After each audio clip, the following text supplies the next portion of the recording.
Assalamualaikum warahmatullahi wabarakatuh.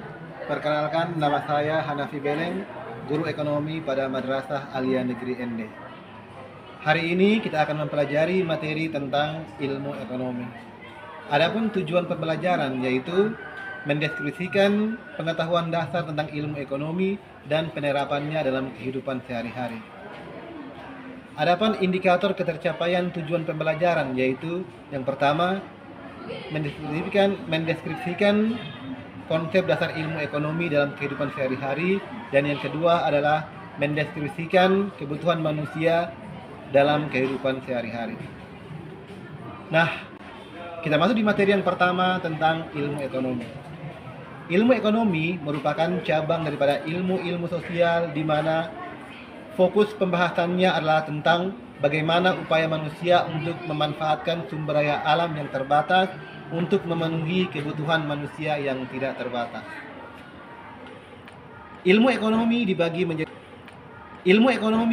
menjadi tiga, yaitu yang pertama adalah ilmu ekonomi deskriptif, di mana ilmu ekonomi ini dia khusus membahas tentang fakta atau fenomena-fenomena yang terjadi dalam masyarakat guna diambil solusi-solusi untuk menghadapi masalah tersebut. Yang kedua adalah ilmu ekonomi teori, di mana ilmu ekonomi ini membahas tentang pengertian, tujuan maupun sesuatu yang berhubungan dengan masalah ekonomi sehingga diambil solusi terbaik untuk mengatasi masalah-masalah tersebut. Yang ketiga adalah ilmu ekonomi terapan. Ilmu ekonomi terapan ini dia berhubungan dengan bagaimana pemerintah membuat kebijakan-kebijakan yang mengatur tentang masalah-masalah atau fenomena-fenomena ekonomi yang terjadi sehingga tidak terjadi masalah antara pelaku-pelaku ekonomi di dalam masyarakat. Nah, kita masuk di materi selanjutnya tentang kebutuhan manusia. Kebutuhan merupakan sesuatu yang sifatnya wajib untuk dipenuhi, karena kalau tidak dipenuhi maka akibatnya adalah dia akan menghambat kehidupan manusia tersebut. Kebutuhan dibedakan menjadi 4, yaitu yang pertama adalah kebutuhan berdasarkan tingkat kepentingan atau intensitas, yaitu yang pertama adalah kebutuhan primer. Kebutuhan primer berhubungan dengan kebutuhan pokok, yaitu sandang, pangan, dan papan. Yang kedua adalah kebutuhan sekunder, yaitu kebutuhan yang sifatnya melengkapi daripada kebutuhan primer tersebut. Kebutuhan yang ketiga dari kebutuhan intensitas adalah kebutuhan tersier. Kebutuhan tersier adalah kebutuhan akan barang-barang mewah, di mana kebutuhan ini hanya akan berdampak pada menaikkan status sosial dari pemakai atau pengguna daripada kebutuhan tersier tersebut. Yang kedua adalah kebutuhan berdasarkan waktunya. Kebutuhan berdasarkan waktunya dibagi menjadi 2, yaitu kebutuhan sekarang. Kebutuhan sekarang adalah kebutuhan yang sifatnya wajib untuk dipenuhi, karena kalau tidak terpenuhi maka otomatis akan menghambat kehidupan daripada manusia tersebut. Contoh misalnya seseorang yang sedang sakit, maka kebutuhan sekarangnya adalah dia harus berobat ke dokter. Kebutuhan yang kedua adalah kebutuhan yang akan datang.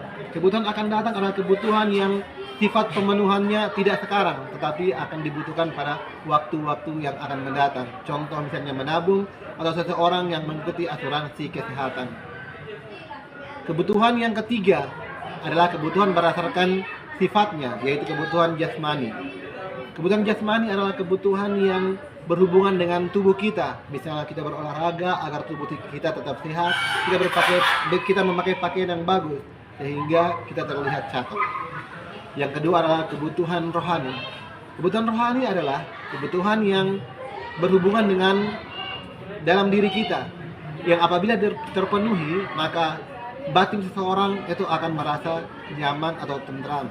Contoh misalnya seseorang yang sedang galau, dia misalnya bisa melaksanakan ibadah untuk menghilangi rasa stresnya. Nah, kebutuhan yang terakhir atau yang keempat adalah kebutuhan berdasarkan subjek yang membutuhkan, yaitu yang pertama adalah kebutuhan individu atau kebutuhan pribadi. Kebutuhan individu dia berhubungan langsung dengan profesi seseorang. Misalnya seorang petani, dia membutuhkan cangkul untuk membajak tanah di sawah. Atau misalnya seorang nelayan, dia membutuhkan perahu dan alat-alat mancing untuk menangkap ikan. Kebutuhan yang kedua daripada kebutuhan subjeknya adalah kebutuhan umum atau bersama atau kolektif. Di mana kebutuhan ini adalah kebutuhan yang dipakai oleh semua orang atau banyak orang. Contoh misalnya pasar, jembatan, jalan raya, rumah sakit, dan sebagainya. Demikianlah pemaparan materi singkat dari saya. Terima kasih. Wassalamualaikum warahmatullahi wabarakatuh.